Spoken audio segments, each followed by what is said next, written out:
Walaupun perlu dikoreksi kembali, kenapa istri kok nggak kerasan dengan suaminya tadi ya, itu perlunya dikoreksi kembali. Karena qawwam itu harusnya kan bagaimana memberikan perlindungan, pengayoman.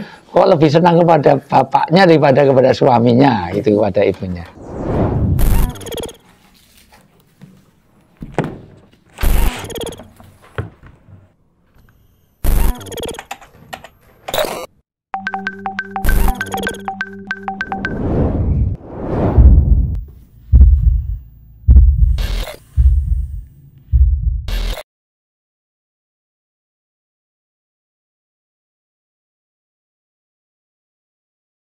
Bismillahirrahmanirrahim. Assalamualaikum warahmatullahi wabarakatuh. Alhamdulillah, jumpa lagi di Al-Kalam, Lembaga Kajian dan Konsultasi Islam. Pertanyaan yang berkaitan dengan bagaimana intervensi orang tua atau mertua kepada keluarga.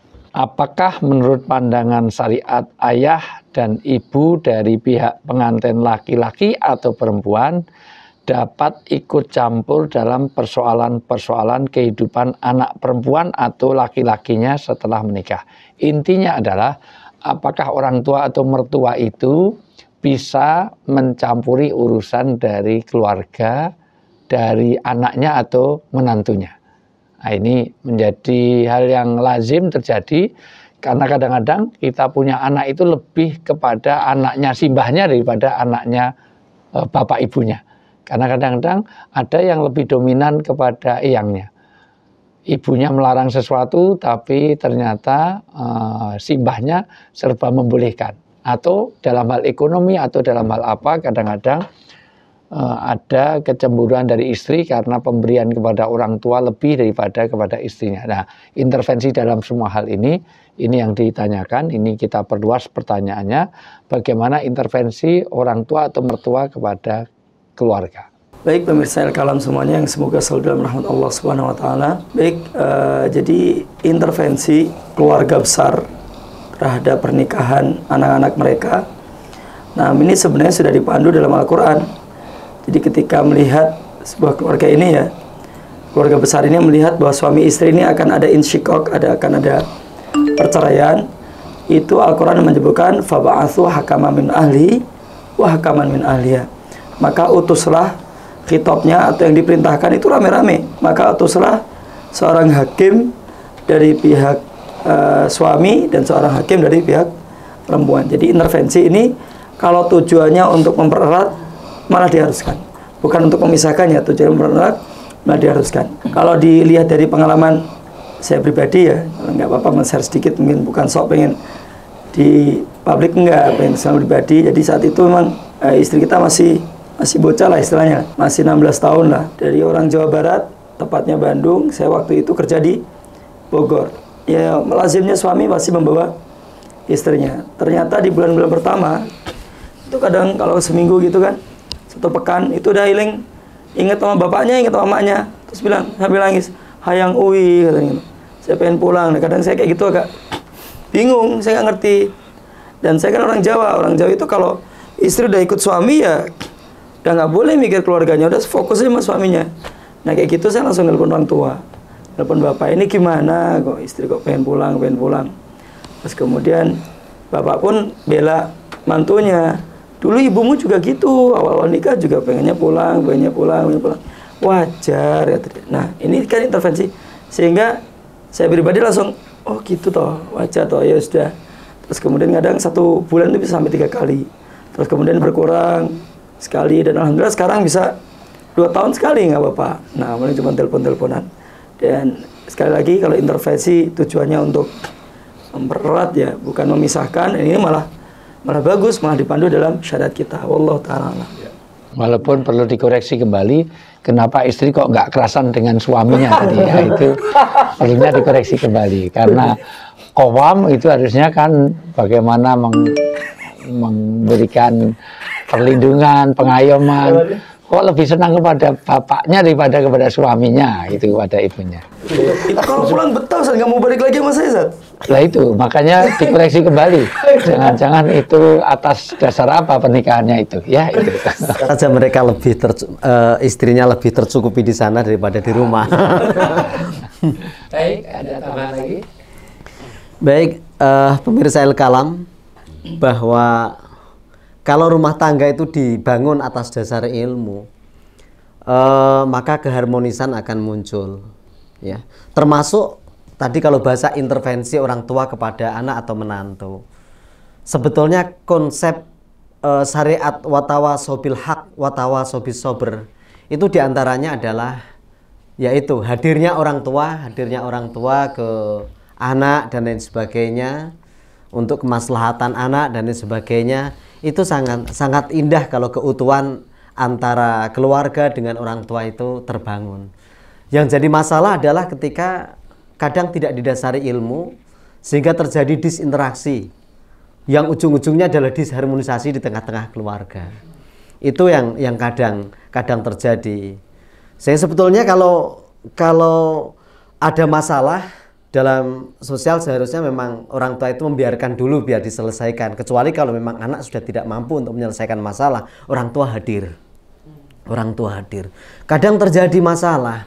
Tadi sepertinya anak karena ada masalah antara orang tua dengan menantu, sehingga yang jadi korban anak. Si malakama, saya ikut suami atau ikut orang tua. Kadang kan seperti itu. Kemudian muncul pertanyaan, kalau saya mengikuti suami, apakah saya bagian dari orang yang ukukul waliden? Apakah saya termasuk orang yang membangkang kepada orang tua? Ada beberapa referensi yang saya baca. Ini yang pertama dari, maaf ya, terlepas dari tasawuf dalam kitab Ihya Ulumuddin ya. Itu bahwa fa'alaiha ta'atu zauji mutlaqon fi kulli ma talaba minha fi nafsiha mimma la maksiyata fihi. Jadi taatnya seorang istri kepada suami itu mutlak. Mutlak hukumnya. Kalau suami menghendaki apa, kamu ikuti saya. Ya sudah, memang itu ketaatan istri kepada suami. Tapi ada catatan mimma la maksiyata fihi. Selama di dalamnya tidak diperintahkan untuk maksiat. Ya, jadi taatnya memang condongnya harus kepada suami. Sekalipun seharusnya memang diupayakan jangan sampai terjadi perpecahan di tengah-tengah keluarga. Jangan sampai putus hubungan dengan orang tua. Itu. Kemudian kalau muncul pertanyaan misalnya, bolehkah orang tua melarang anak perempuannya mengikuti suaminya? Kadang kan seperti itu kadang. Orang tua jangan ikuti suamimu, misalnya seperti itu. Sebetulnya melarang seperti itu nggak boleh. Kecuali ada doror, ya, ada doror, ada madorot. Kalau mengikuti suami ada madorot, maka orang tua punya hak untuk melarang itu. Kemudian kalau muncul pertanyaan seperti tadi, tidak mengindahkan permintaan orang tua karena taat suaminya, apakah itu bagian dari membangkang kepada orang tua? Dalam beberapa referensi, kalau dalam rangka taat kepada suami itu bukan bagian dari ukukul waliden. Bukan dari ukukul waliden ya. Gitu. Memang menarik ya pembicaraan campur tangan dengan campur tangan orang tua terhadap rumah tangga anaknya. Ini sering dibicarakan ya, diberitakan juga sering, karena memang biasanya dari sanalah sumber sumber permasalahan keluarga itu di sana. Maka sebaiknya ya, peran orang tua di dalam rumah tangga anaknya itu diminimalisir, ya, diminimalisir sebagaimana yang dicontohkan oleh Rasulullah Shallallahu Alaihi Wasallam di dalam riwayat Imam Al-Bukhari ya, Sahih Bukhari. Singkat saja ketika itu tidak kita bacakan hadisnya ya, panjang. Pada waktu itu Fatimah ini mengadu kepada Rasulullah SAW ya, tentang pekerjaannya yang terlalu berat sampai tangannya melepuh-melepuh karena menggiling gandum ya. Maka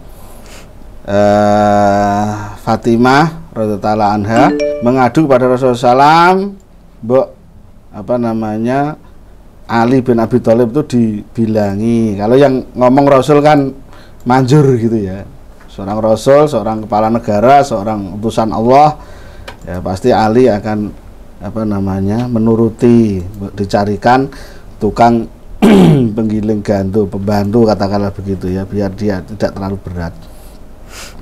Maka apa yang dilakukan oleh Rasulullah SAW, ya Rasulullah SAW karena curhat ya harus dikucing bahasanya. Jadi orang tua itu sebaiknya jadi coach adalah, jadi coach ya.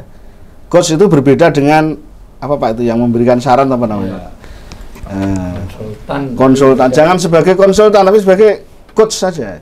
Jadi dikucing, jangan di consulting gitu ya. Kalau di consulting nanti bisa salah mengambil keputusan atau salah menangkap berita. Coach saja, didengarkan aja ceritanya sampai puas. Kalau sampai menangis ya anaknya biar cerita, cerita apa aja Nduk ya, masalahnya apa saja. Suruh cerita aja. Dikucing gitu bahasanya. Biar puas, anak ini puas ya. Jangan ditolak, juga jangan dikasih konsultasi. Kemudian setelah Fatimah ini bercerita tentang permasalahannya, barulah Rasulullah SAW menenangkannya ya. Bukan menindak Ali, bukan ya, atau melakukan tindakan yang berkaitan dengan Ali, bukan, tapi justru memberikan dzikir yang bisa membuat dia menjadi tenang ya. Kalau sedang dongkol dengan suami itu bacalah ini tasbih 33 kali, tahlil 33 kali, dan tahmid 33 kali biar tenang. Kesimpulannya ya, orang tua boleh ya mencampuri ataupun hadir di dalam rumah tangga anaknya, tapi jangan terlalu dominan. Cukup dengan menguatkan anaknya saja. Kalau yang mengeluh ini adalah wanita, maka berilah nasihat yang menguatkan si istri ini untuk tetap taat kepada suami ya, jangan dikompori gitu ya. Sebaliknya kalau yang mengadu ini si suami gitu ya, yang bermasalah itu istri dan suami mengeluh kepada orang tuanya, seharusnya orang tua si suami ini menasihati, kalaupun memberikan masukan kepada anaknya agar tetap